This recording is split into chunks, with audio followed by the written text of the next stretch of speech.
Buenas tardes, tenemos el caso clínico de un paciente de 37 años quien cursa con síndrome de consunción, leucocitosis, fiebre, paciente sintomático respiratorio, vaciloscopia positiva para VAR, diarrea persistente, ELISA positivo para VIH, antígeno de superficie positivo para hepatitis B, KOH en líquido cefalorraquídeo positivo compatible con Cryptococcus neoformans, con hallazgos radiológicos compatibles con proceso neumónico, hemoglobina de 8,8, IgG positiva para toxo e IgM negativa para el mismo. Ante este cuadro clínico se dan las impresiones diagnósticas de toxoplasmosis, de la cual se desconoce la localización. Las pruebas diagnósticas en este caso tenemos la TAC cerebral y la PCR para toxo. En un síndrome diarreico con pruebas diagnósticas de coproparasitoscopio y sangre oculta en heces. Para la criptococosis meningia, que ya tenemos el KOH en líquido cefalorraquídeo positivo compatible con el Cryptococcus neoformans, entonces el cultivo de líquido cefalorraquídeo.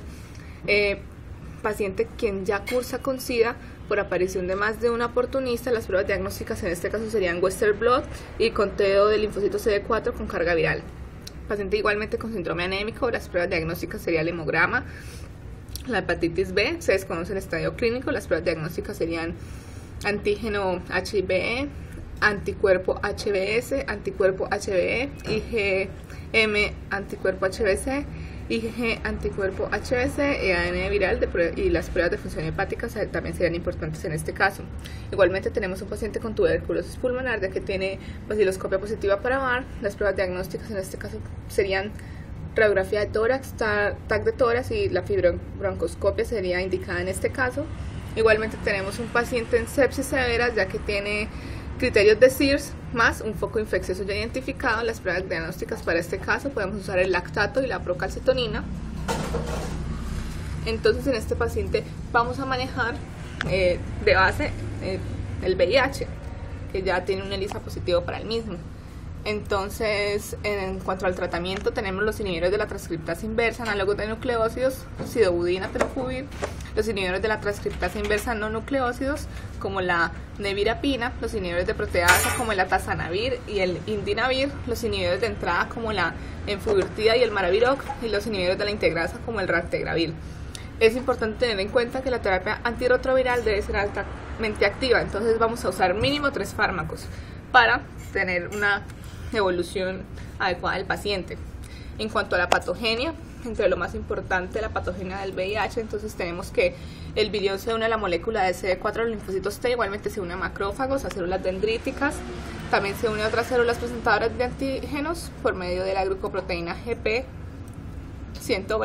Esa unión induce un cambio conformacional que le permite la interacción con el receptor CCR5. Esta segunda interacción causa otro cambio conformacional en la membrana del linfocito que favorece la inserción de la GP41 a la membrana de la célula. Esta inserción es la que propicia la fusión de las membranas del virus y de la célula, posibilitando la entrada del virus a la célula. Entonces ya vamos a tener la infección del virus y este ciclo es repetido por el virus diseminándose rápidamente por las células del sistema inmune. En cuanto a la microbiología, es un virus ARN envuelto de la familia Retroviridae. El virus tiene fundamentalmente 3 genes, GAP, POL y M, que codifican las proteínas del core, envoltura y enzimas.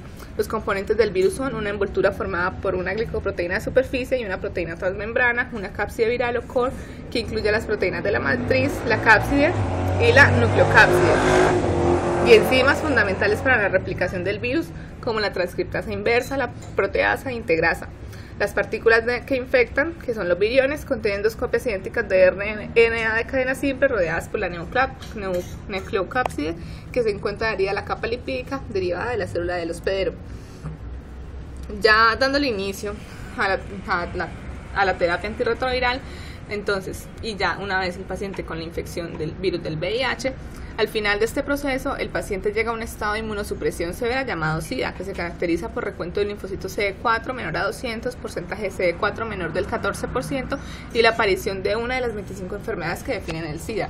Entre las enfermedades marcadoras de SIDA que el paciente presenta está la toxoplasmosis, la tuberculosis pulmonar y la criptococosis. En cuanto a la toxoplasmosis, pues vamos a tener que la microbiología es un Toxoplasma gondii, que es un protozoario intracelular obligado que pertenece al orden de las coccocidias. Se encuentra en la naturaleza generalmente como parásito del gato y de algunos felinos. El parásito se replica activamente en las células epiteliales del intestino delgado y en la materia fecal salen los ooquistes Cuando se ingieren se da una infección con reproducción rápida y se generan los taquizoitos en diferentes órganos donde se da la reproducción rápida. Luego el cuerpo desarrolla inmunidad y los parásitos quedan enquistados pasando una forma de reproducción lenta llamados bradizoitos, y así la infección se hace crónica.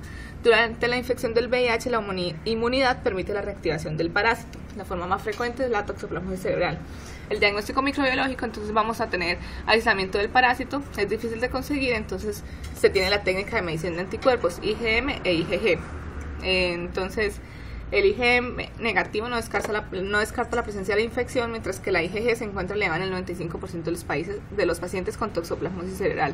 En cuanto al tratamiento, vamos a manejarlo la sulfadiazida más primetamina más ácido folínico para prevenir la toxicidad hematológica, y en pacientes alérgicos a sulfonamidas vamos a emplear la clindamicina.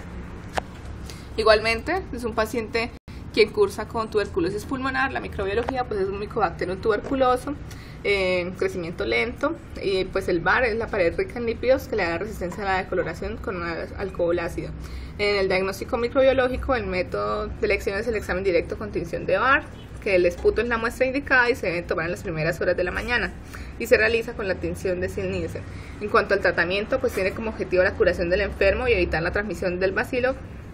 Entonces el esquema de tratamiento más corto es de 6 meses. En los 2 primeros se administran 4 medicamentos con acción bactericida, que son la isoniazida, la rifapicina, la piracinamida y el etambutol. En la segunda fase se administran 2 medicamentos 2 veces por semana, que son la isoniazida y la rifapicina, hasta completar los 6 meses. Igualmente es un paciente con diagnóstico de criptococosis. En la microbiología pues es el Cryptococcus neoformans, es un hongo anaformo.